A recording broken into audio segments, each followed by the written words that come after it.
Você é o cara, ali. Você, rapaz. É o diabetes. Hoje eu estou aqui com o Marcos César. Marcos César, meu professor. Ex, né? Agora ele é meu professor. É um professor falando pro outro agora. Tá vendo aí? Não é não? E aí eu te pergunto, qual é o teu sentimento com a música? A música? Música é tudo, né?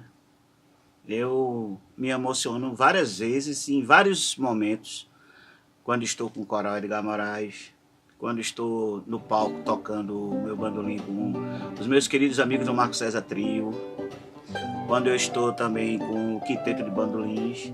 São muitos momentos, né? Quando eu estou com o Nóbrega também, gosto muito do trabalho dele. Então, praticamente minha vida toda é sempre muita emoção, né? Em tudo que eu faço com a música, né? Porque é a minha vida. Sua vida. E quando é que começou? Quando é que tu começasse a tocar, Marcos? Quando é que surgiu o Marcos César, instrumentista? Começou já com bandolim ou começou com algum outro instrumento? Não, eu comecei com o violão e minha primeira apresentação foi em 1973, no programa Recife Serões e Serenatas, de Jaime Biratã, que era na TV universitária. E eu comecei com o violão acompanhando meu irmão que tocava bandolim, Múcio Fernando, né? Que hoje é roqueiro e toca baixo, baixo elétrico. Então é bem, tem tudo a ver, Tem né? tudo a ver. E assim, o sonho do meu pai era ver a gente tocar, né? E eu acabei indo a esse programa e meu pai assistiu de casa. Foi interessante.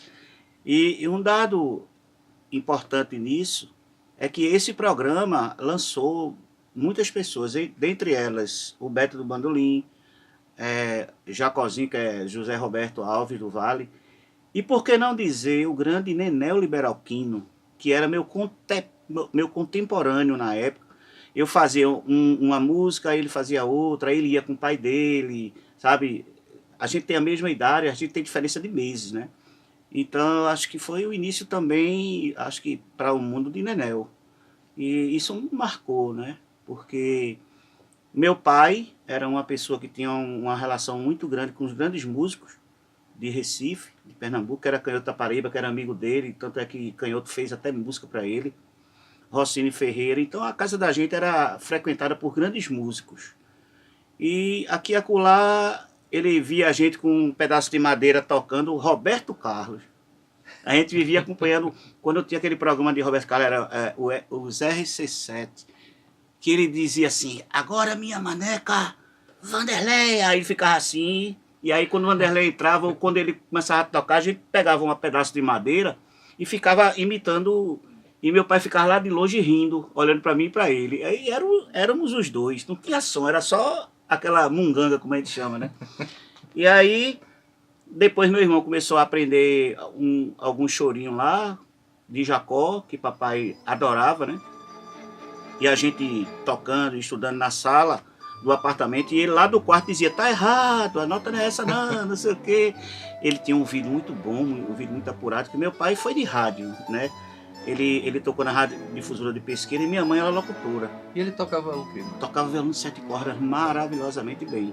Inclusive o primeiro violão elétrico do interior foi dele. Eu soube até, Tonhé, antes de ir, ele me falou que esse violão sumiu. Ele foi tocar em algum evento desses aí, quando ele procurou não tinha mais nem violão nem caixa de som. Desapareceu, mas foi o primeiro violão elétrico que chegou no interior.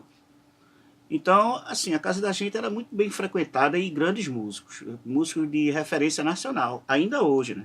Que é o caso de Rossini, de Canhoto, né? Canhoto respeitado, inclusive, por Paulinho da Viola. Então a vida toda foi música, né? Meu pai era uma pessoa Não que... tinha outra... Não, e assim, quando eu não estava tocando, estava estudando, eu ficava junto dele olhando ele pegar aquela tecla daquele gravador de tecla antigamente, fita cassete, e ele voltava, aí voltava de novo. E aí eu aprendi a ouvir música vendo ele fazer isso. Hoje você tem uma tecnologia maravilhosa, né? Que é o computador que você volta, diminui o andamento. Né? Antigamente, quando você diminuía o andamento, aí mudava o tom. Aí era difícil. Né? Hoje em dia a tecnologia está aí toda. em favor das pessoas e, ao mesmo tempo, tem que ter cuidado, porque um amigo meu chamado Ivanildo Maciel, nessa época que a gente ia gravar com a Dedilhada, né, da Orquestra Corda Dedilhada, ele dizia, o microfone é o dono da verdade. Se o cara for bom, ele mostra. Se o cara for ruim, ele mostra também. Mostra. E a tecnologia está avançando cada vez mais e faz com que você seja cada vez melhor, porque ela está captando melhor ainda, né? Então, se o cara for bom, aparece. Se for ruim, aparece também. Parece mais ainda. E só aparece, né? Então... E esse bandolim aí? Esse bandolim... Toca uma musicazinha. Ó, esse bandolim é o bandolim. O bandolim normal é o de 8 cordas, esse é o de 10, feito pelo luthier JB João Batista, que é uma pessoa que tem ajudado muita gente aqui, né, assim, contribuído com essa sonoridade que Pernambuco já está bastante avançado, com instrumentos muito bons e afinados, né? Então esse é um bandolim de 10 cordas, que já era a ideia de muita gente, mas quem tocou para frente mesmo foi Hamilton de Holanda, que é filho de pernambucano, e que ele tem esse recurso dessa nota mais grave, que é o dó. O bandolim normal seria um 8 cordas, né? Mi, lá, ré, sol, e tem um dó, que equivale a um baixo, né? Então...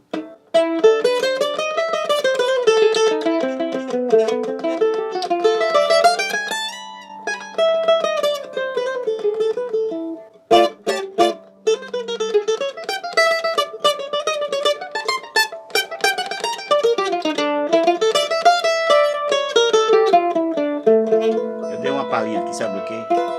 Lela não tem reclamado. Lela não tem reclamado é nada mais nada menos do que Valéria Moraes, do Coral de Moraes, que é minha esposa. Não sei se ela falou se eu sou o marido dela, mas eu sou. Ela não podia deixar de falar de jeito nenhum. Mas... Ah, sim. Também, ó, com a comitiva dessa que está aqui. Então... Me diga uma coisa, para deixar um recadinho aqui para a juventude, sim, como educador, que eu sei que você é. Certo. O que é que tu diz aqui para o pessoal sobre a música, sobre os valores, e tu até tocasse no assunto sobre a internet, que a gente tem, os recursos que a gente tem hoje, que na época que você começou, que eu também comecei, a gente não tinha esse recurso. Não tinha. Era muito difícil. Era tão difícil que eu tinha uma vitrola que ela ficava no chão, eu tentava acertar a agulha naquele lugar aonde eu queria aprender, aí daqui a pouco a agulha quebrava, eu tinha que pegar um ônibus, ir na cidade, comprar uma agulha e voltar para continuar o trabalho. Era assim, veja que dificuldade. Mas o que eu sinto assim nessa geração que está chegando aí, e é uma sugestão que eu dou, certo? É que as pessoas precisam ouvir mais, sabe? É necessário ouvir, não é nem uma obrigação, seria uma necessidade do músico que quer realmente ser um músico, não é? Brincar de fazer música, isso as pessoas já fazem, mas ouvir, captar, anotar, perguntar, isso é que falta, mas muito mais o ouvido. Tudo que está nos livros é baseado no que o ouvido aceita ou não, e que os grandes músicos fizeram. Então eu acho que a tecnologia ela está aí bem próxima de todo mundo, está na mão da gente. Daqui a pouco não está nem na mão, daqui a pouco você pisca um olho, que já tem essa tecnologia, que você pisca o olho já está tocando. Então assim, aproveitar essa tecnologia avançada e ouvir mais. Acho que está faltando isso. E ouvir também aqueles que fizeram antes, para você chegar hoje e dizer, estou fazendo diferente. E não é fazer diferente sem ouvir. Então fica aquele vazio, sabe? Aquela falta de base, que é isso que eu estou percebendo nas pessoas. Então, falta isso. É isso aí. Marco César, prazer grande. Muito obrigado por tudo. Vou deixar registrado aqui que você foi um dos maiores incentivadores, juntamente com Valéria, fazer uma faculdade. Mas tenha certeza que a gente não iria incentivar uma pessoa que não tivesse talento e que não merecesse realmente o nosso incentivo. Eita, caramba, quente. Valeu.